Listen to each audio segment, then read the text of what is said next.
With tree clearing underway for Enbridge's Line 5 relocation project, company leaders are preparing for protests, which they say will have a cost for local communities. Line 5 starts in Superior and runs through northwest Wisconsin and into Michigan's Upper Peninsula. The project is rerouting the natural gas and oil pipeline 40 miles around the Bad River Reservation.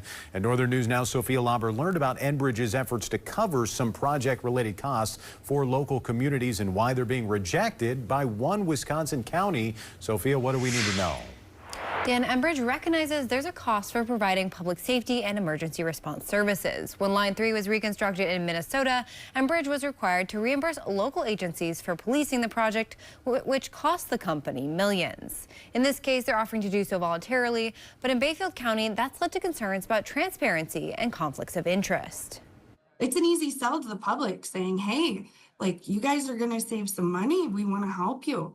But it comes at the cost of integrity. The Line 5 public safety account would be funded by Enbridge, but managed by the Wisconsin Counties Association. Still, Bayfield District Attorney Kimberly Lawton worries the reimbursement would destroy public trust in local law enforcement. I don't know how anybody who could be out there protesting thinks that everything is exactly as it should be when law enforcement out there is being paid by Enbridge that they're protesting. Lawton believes the county could look elsewhere for funds or simply cover the costs with the district's $20 million rainy day fund. Meanwhile, neighboring Ashland County has already accepted a reimbursement agreement with the WCA. If we didn't accept the deal, the taxpayers would have to cover it.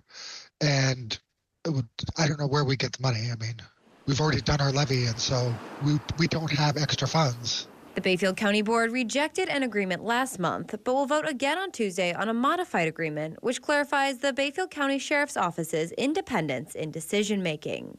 Each county left to grapple with decisions that leaders say they had no part in. It was all done by the federal government and state government, and then put on us, you know.